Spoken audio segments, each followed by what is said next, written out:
Meeting to order. The recording and or broadcast of this meeting is being made at the direction of the board, which may capture images and sounds of those attending the meeting. Calling the roll, Steve. Here. Brian. Present. Vladimir. Yes. Charlie. Yes. And I am here. We're all here. Let's get up for the pledge of allegiance. I pledge allegiance to the flag of the United States of America and to the republic for which it stands, one nation, under God, indivisible, with liberty and justice for all. Any more board members want to provide comment on the agenda? All right, can I get a motion to approve the agenda as presented? So moved. I'll second. All in favor? Aye. Aye, passes 5-0. No closed session report, moving on to superintendent's update. All right, just a few things for you. Last week, we attended the challenge team over at the Mountain View Police Department, and it's always, for me, that was my first one of the year, but I know that that was meeting too. But we had a good turnout from LASD.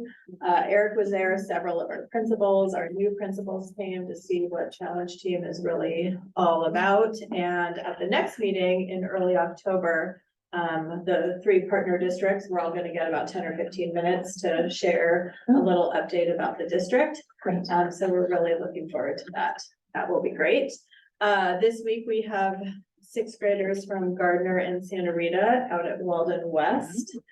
Always a fun adventure. I know our junior high folks are also gearing up for Yosemite over at Egan. They go next month. We had an excellent turnout for our cornhole competition. I think we had more than 20 teams playing. It was very competitive.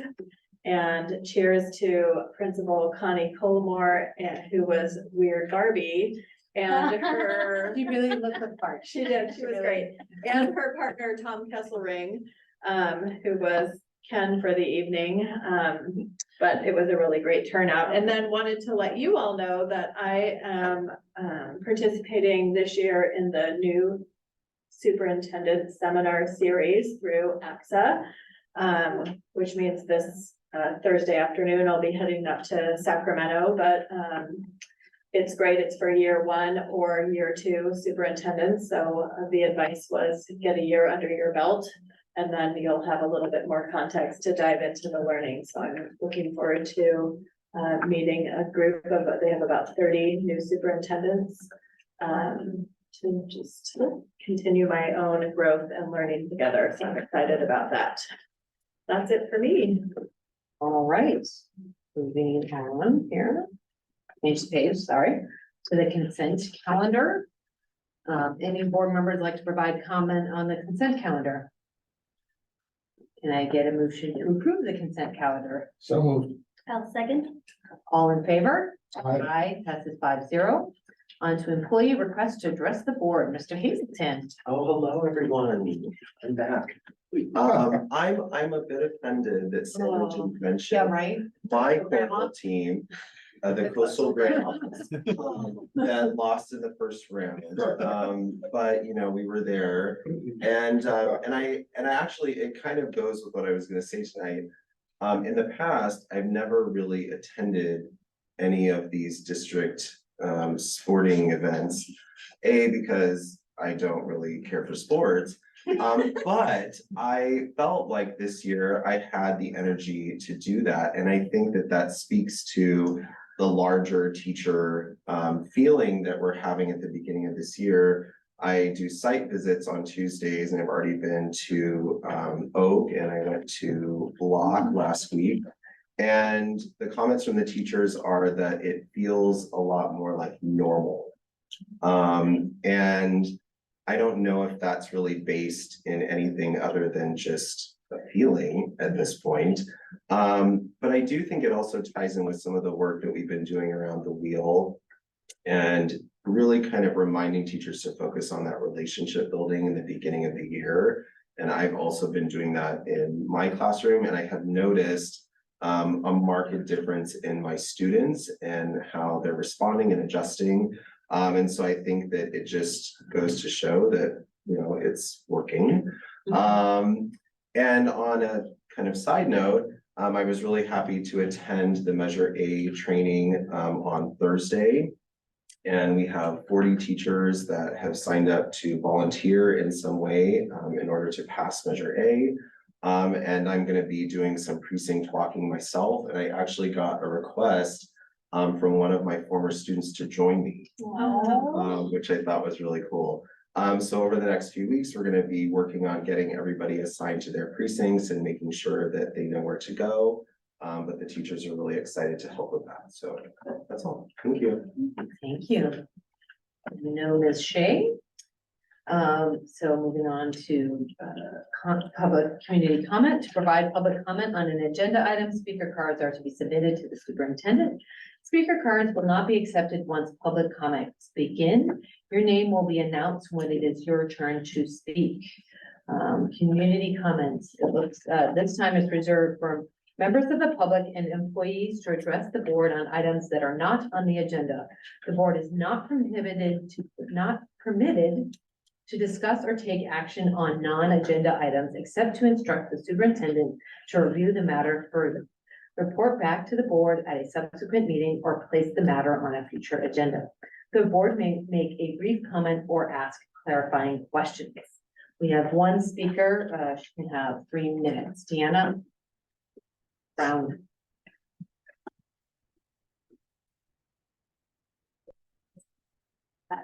Good evening, Salto School Board. Although I was here to speak on September 5th, I'm here again because there is still injustice for my kindergarten son.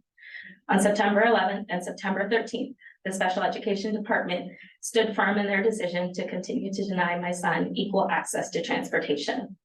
I was told that the I in IEP stands for individualized, and that I am not supposed to compare my son's IEP program to our neighbors. But I would like to remind the district that I am also an educator and have been for over a decade. And I focus heavily on diversity, inclusion, and equity in my own classroom. I am fully aware that IEPs are built of different components that are meant to match students' individualized needs.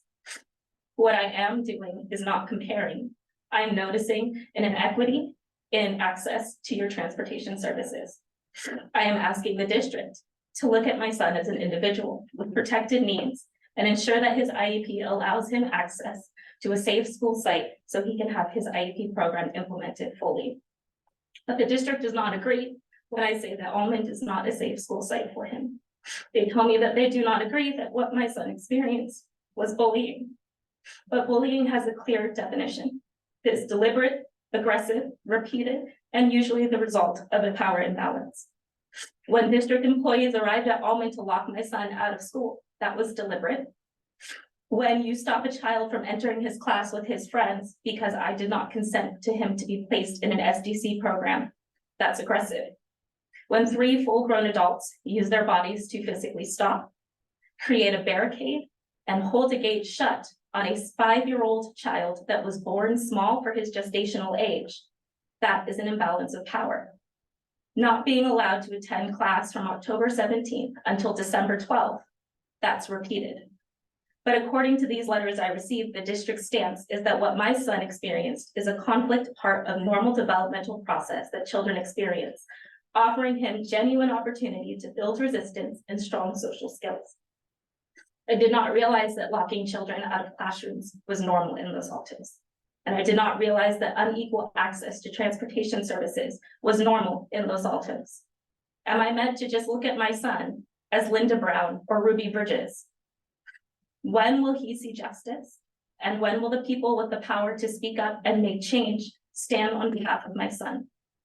How many times do I have to come before the board begging you for help before my son has equal access to transportation and is treated fairly and treated as the beautiful individual that he is, and not for anything else that he may be judged for? Thank you. Thank you. I just want to, we want to respond to you, but we know you've filed a bunch of complaints with several different entities, and you also have legal representation. So as you know, this subject matter is not on our agenda tonight. And we're gonna have to defer to the administration to follow the process up, through with all these complaints and let that process play out. And that is when we come into the place, but the process has to play out, it is not played out. I just want to remind everybody that in the meantime, my son has to go to school. So if we could just keep that in mind. Okay, Thank you.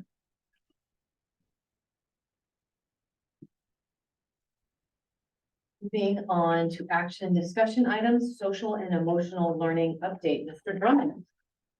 So. Let's be here again. Earlier this afternoon, Eric was mentioning to me that when he was in school, and I think he was asking when I was in school, did we do much social and emotional learning stuff? And at the time I didn't think of it, but I had a second grade teacher who brought in Aislin's dad, and I think Aislin's dad was a psychologist in the community. And he taught us a method for picturing a ball that bounced up and down stairs to try to manage our stress. And I used that skill for my entire school career. And when I look back now, I think it was the only lesson on emotional regulation I was taught in 13 years of school. And I say that because I'm excited to tell you that we do more for kids now than what was done for me and Eric. Social and emotional learning, it's a term that gets used a lot, and it's always together, social and emotional learning, SEL. I thought it might be helpful to try to define it a little bit. So it refers to the set of skills that kids develop to develop healthy identities, to manage their emotions, which directly relates to achieving their goals, feel and show empathy, to establish and maintain relationships, and to make responsible and caring decisions. As we get into the work we're doing, I think it's important to remember those pieces, because what we want for kids is to walk away from our system or to be in our system, developing those skills. I've shown you this before, and I bring it again because I think it's incredibly helpful, particularly related to what we're talking about today. Some of the most helpful principles in thinking about why the work we do is helpful is that our brains are malleable. They can change, that students from any developmental starting point can make progress toward full and complete rich lives. So the way we do that is by providing a particular kind of experience that allows them to develop those skills that will lead them there. The point that I want to get to today, the principle that you're going to hear me kind of refer to over and over again, is this one around integration, that cognitive, academic, and social development are integrated in our lives. And you can probably think of how that's true in your own life without even thinking about what it looks like in a classroom. So at first glance at the wheel, I'm bringing it back, you're going to see it lots of times when it comes to you, but first glance at the wheel, you might think that social and emotional learning has a lot to do with the two over here, and that's absolutely true. But it also has a lot to do with the other parts of the wheel as well.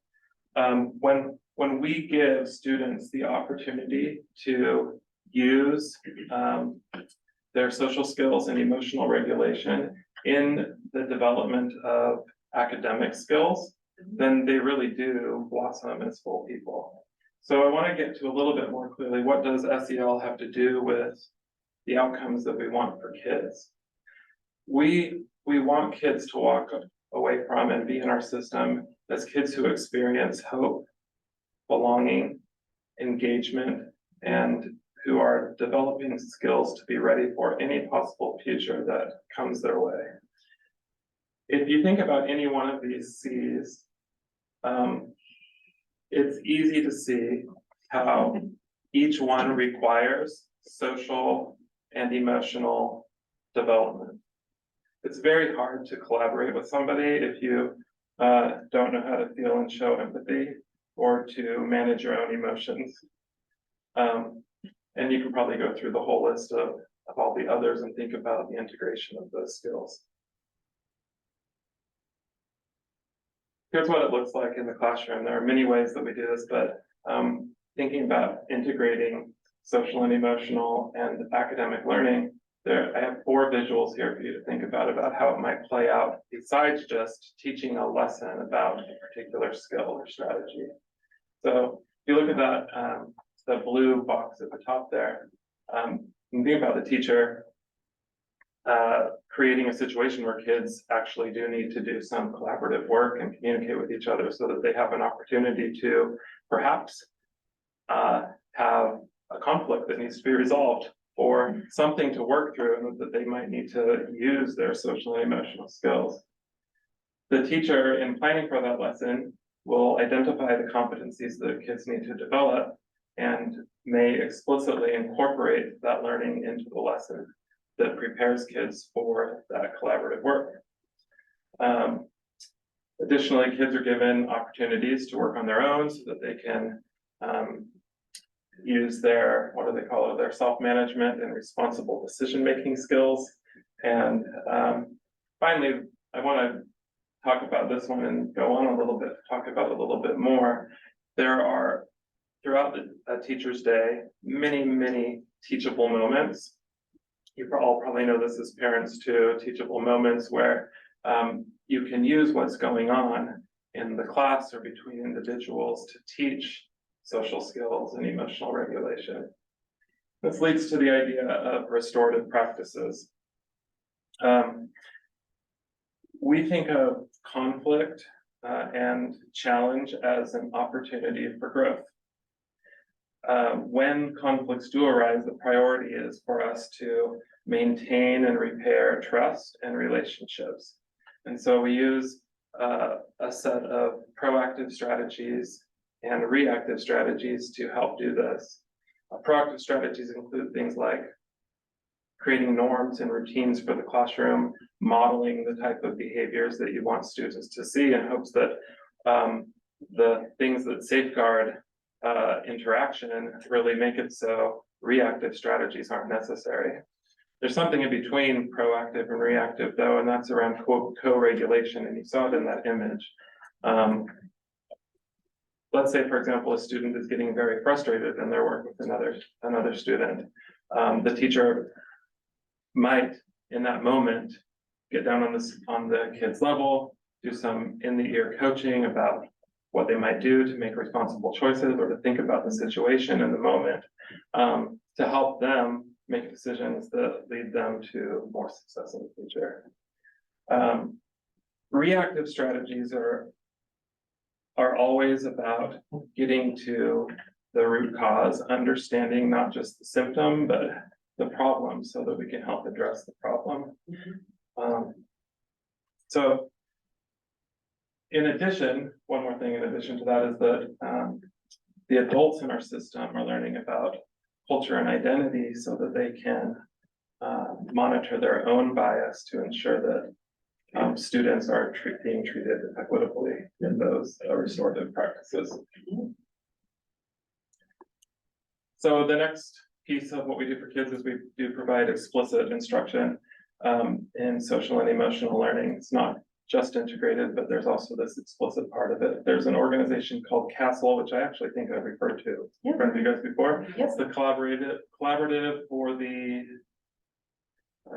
acceleration of social and emotional learning. That A might be wrong, but it's the collaborative for the something of social and emotional learning. Go with it. Many of the social and emotional learning programs that exist are aligned with the standards and framework that they've created. We purchased for our teachers this year a resource to help them deliver social and emotional lessons for their students called Character Strong. And these lessons are weekly lessons that kids engage in. And also include monthly themes at our elementary schools. So I think right now there's respect is the theme that's happening not only at every school, but across the school district. And this can become then a way in the school that topics can be reinforced that use the same language or similar language, whether you're in kindergarten or in 5th grade or sixth grade, and Or on the baseball field. Or on the If baseball it's field. aligned, it's could be. right, Anyway, sorry. exactly. Thank you. Would you like to jump in? Good. Sorry. No, it's great.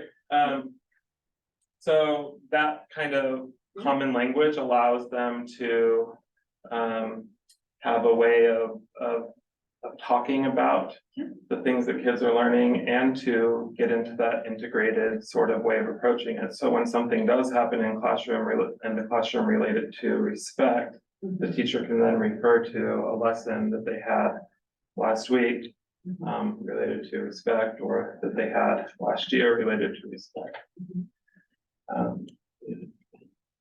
We also in LASD, of course, as you know, have many family and community partnerships, ways we work with families in the community to get the best we have for kids. There are people who do this, mental health therapists on site. We have psychologists, the family engagement facilitator, the wellness coordinator. In addition, our PTAs are charged with creating community events and sense of community for our schools. And LAF funds in part the work of the mental health therapists at our school sites. This year, we have partnered with Educators EAP, Employee Assistance Program, to provide services for all of our staff to be able to access mental health resources, as well as, I have to be honest, I don't know why I put effective communication up there, but I remember they offer a variety of courses, including some courses in things like effective communication and relationship sort of coaching for teachers to be able to have access to resources to make their lives better. Yeah. Because when the adults are well, it's easier for well adults to help students also be well. Amen. The last thing I wanted to talk to you about was that you heard me allude to it when the 6 C's at the beginning. We're thinking more and more about what we want for kids to walk away from our system having. And they center around these 4 things: hope, engagement, belonging, and 21st century or future ready learning. And in order to measure our impact and to constantly seek improvement, we started last year in the spring administering a survey. It's a series of questions that 3rd through 8th graders answer to give us a sense of how our students' perception is around each one of these things. They'll be doing that survey again this year 3 times. And with each cycle of it, we will be working with principals and teachers to review that data and reflect on ways to improve. A similar survey was given to staff, and we will give a similar survey this year, also aligned with hope, engagement, belonging, and 21st century learning. And we'll continue to work with LATA partners and CSEA partners and PTA partners to make LASD a great place to go to school and to work and to really find these things, no matter who you are, a teacher, a parent, or a student. Thank you. What questions can I answer? Yeah, any questions? Yeah. To clarify a question? Yes. Is this the first year that we focus on adult wellness as part of the SEL? No, we've had systems in place for a number of years for adult wellness. This is the first year we've done the employee assistance program in this way, yeah. Did you have SAID in place last year? Correct. For that purpose? Any other clarifying questions? No. Any comments, board comments? No. All right, that was wonderful. Thanks for having me. Appreciate it. Yeah. Gregory. Moving on to public hearings, sufficiency of instructional materials. If anyone would like to provide public comment on this item, please submit a speaker card. The public hearing is now open for all the people in the room. Dr. Bosco. Yes, this is an annual resolution that we ask the board's approval for tonight called the sufficiency of instructional materials. We ask for your approval that we are ensuring that all students have appropriate textbooks and instructional materials. All right, do we have any clarifying questions from the board? Anybody, public comment? No, we're good. Public hearing is now closed. Any board discussion on this? No, all right. Can I get a motion to approve the sufficiency of these instructional materials? I'll second. All in favor? Aye. Passes 5-0. That is 2 and 3. So that was resolution 2324-07, sufficiently of instructional materials. Wanted to make sure I got that out there. Thank you. Now on to H4, Santa Clara County Treasury investment portfolio status. Sure, a couple weeks ago, we brought the unaudited actuals, and that, at that time, the county is also closing their books, and then all school districts, we deposit our money to the county treasury, and every quarter, it used to be done monthly, and then the county started doing this every quarter, because there's a lot of work for the county staff, the finance department do. This is the county treasury portfolio status. All school districts, county special districts, investor money in the county pool, and the investments, the county will actually invest that pool of cash into securities. And then every year we get a report of how the pool does. Some years it does better than others. Depends on how the stock market is doing, what the interest rates are, because we know the interest rates vary widely throughout the year as a yield and also a yield to maturity. Oftentimes school districts need the cash. So the county will only invest so much of the pool's money to make sure there's cash and liquidity for the school districts. And tonight we're just asking you to approve the county portfolio status. All right, any clarifying questions for Eric?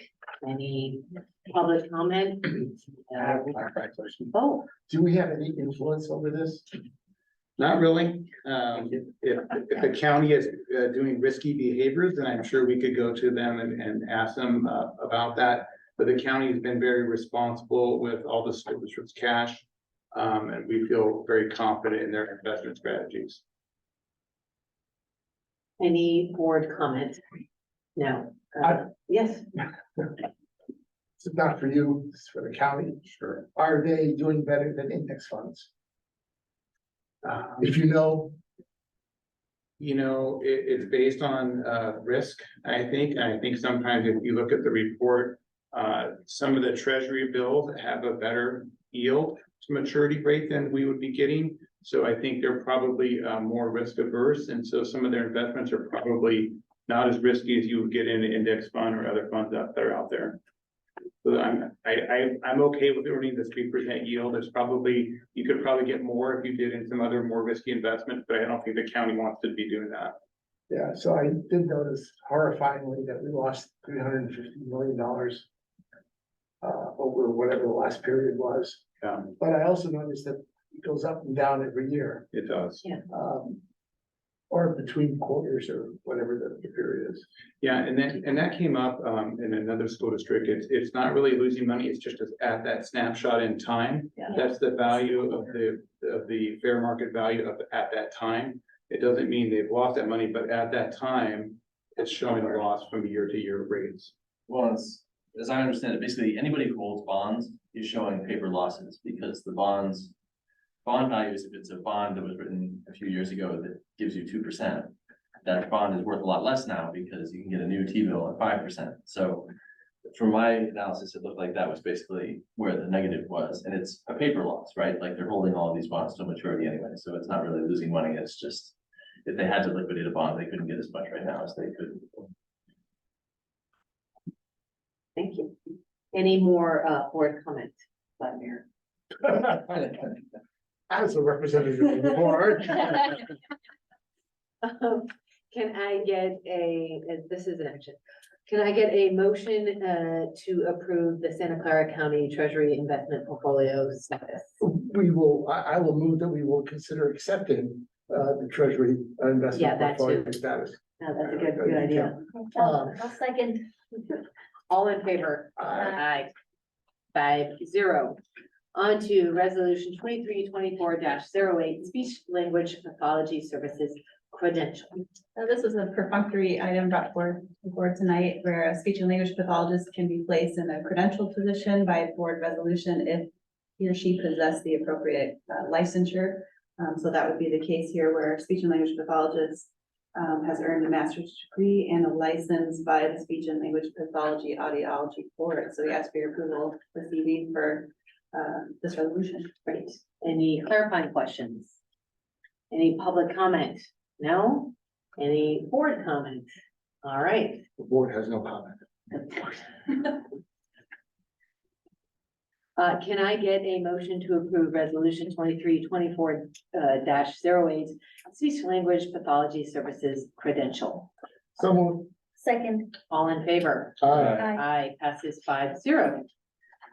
Board policy updates. I Yes. forgot about these. Get excited. This is your first read for a variety of board policies, ARs, and board bylaw, one board bylaw, I think, and they're in there at the end. So should you have time to review it between now and our next meeting, if you have questions, please reach out and we can meet and chat. It's a lot. We've all done our due diligence in reading them, so please reach out if you have any questions or concerns. And then we'll bring them back to the next meeting. All right, we can at least ask if there's anything from this. Yeah. Not from the first read. Not from anybody have anything from the first read? No. All right. Moving right along to board administration comments. Terry. Just a brief comment this evening. It is IT Professionals Day, National IT Professionals Day. So I just want to thank our informational technology, our instructional technology tech team for their excellent work getting the school year started. You may see us on socials. I took some pictures and those are being put out there today. But we have a wonderful team, and it's a smaller team than we've had in the past. And so I'm really proud of the work that they've done, including the Gmail migration. So I'm so glad to be in Thank you Gmail. and celebrate them today. Awesome. Eric? Yes, I was very fortunate today to go to the annual Santa Clara County School Insurance Group, which we are part of. It was Exciting. a workers' comp annual summit. You know, it's good to hear from other school districts. What are they doing? And what are the trends that we're seeing from an employee injuries standpoint? But then one thing that we talked about was wellness and staff wellness. And Greg really dovetails perfectly about staff wellness. And the social emotional learning of our staff is very important. And Sandra mentioned at the beginning of the meeting about cornhole. What a fun way, no, but seriously, a fun way to get off your school site, to do something fun together, and that promotes wellness. The employee assistance program, which is new today, has a lot of different programs for staff. If they need financial help, if they need emotional counseling, there's a lot of things out there. The one thing that was shared today, which was great, we have a nice flyer, it's gonna go out in the bullet on Thursday, but we have all employees will be able to take an online fitness programs. And they're all done on Zoom. Great. So if it's cold and rainy. Are we an employee? Yes. Yeah. And there's a program, it's called KB Fitness Studio. You log in, it's free to all staff. There's multiple classes. I Googled, it's gonna be hot yoga today. I was like, we have a board meeting, I can't do it tonight. So we'll be sending some information out to staff. So that's just another example of employee wellness that we really believe. And I think it's great for our staff. If you have a long day, you can go home and do a little yoga and some exercising. It was great. They had all the administrators in the room, all doing stretching exercises and doing little things, and everybody was looking, we all had to sign waivers too. Yeah. But this is another example of wellness that we really think it's a really important thing for our staff. Great. Sandra? Nothing new. Shall we? Well, Yes. well, dear. I went to challenge you, like Yes. most of the people up here on the dais. And I just want to make one little comment. Yeah. That I am so happy, so grateful, despite all the wonderful leadership you've had in the past, that our community is being led by some very strong, very smart women. Our school district, our high school district, and our chief of police. My God, yeah. Like, it's just Can I get a hallelujah? Yeah, yeah. Amen.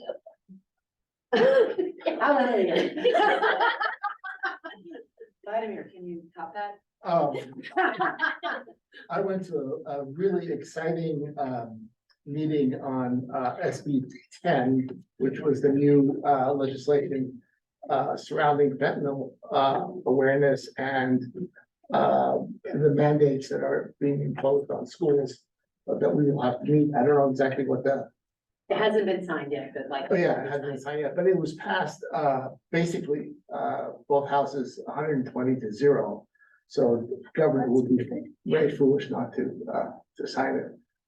And I believe And the requirements are stuff that you're already doing. Yeah. yeah, it probably goes into effect January, I guess.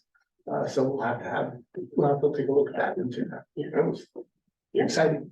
Yeah, and SB 10, one of the pieces was adding it to our school site safety plan. I think we have some version of it, not necessarily fentanyl, but probably drugs.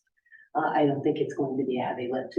While we don't like mandates, and he made a point of like, I know mandates are not the best thing, but it's one of those that are not a heavy lift. Yep. So the actual would, yeah. Yeah. We were both there. If the, yeah, we said. We have a sort of unique opportunity in being able to instruct our kids on the dangers in a structured fashion. And the reason I say that is because I have not talked to my kids about that, but I will. But it won't be as complete, it won't be as structured, it won't be as, I don't think it'll be as effective as if it were done in class or as part of a school-wide program. In age appropriately, for sure.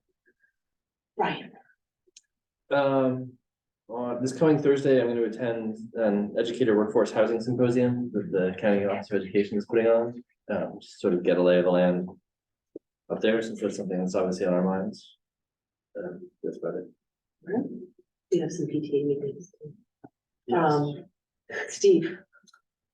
Just submitting this thing this Wednesday in Los Altos Yes, about mental health supports. yes. It should be good. It's open to everybody, Yes, it is. all you out there in the audience. Yes. I attended a bunch of PTA meetings, Oak, Egan, and Covington. I did the Los Altos Mountain View PTA Council. I did the Farmers Market.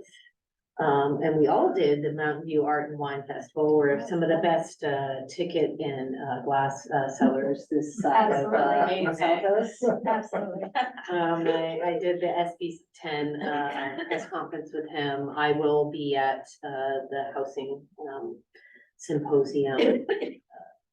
As part of my duty, I mean, I wanted to be there anyway, but as part of my duties at SEC FBA president, I get to welcome everyone. I wrote my 2-minute speech, and so I'm excited for that, and for many reasons. And that's all. I have more PTA meetings this week, and I'm looking forward to that. All right, meeting adjourned. Or 18. No.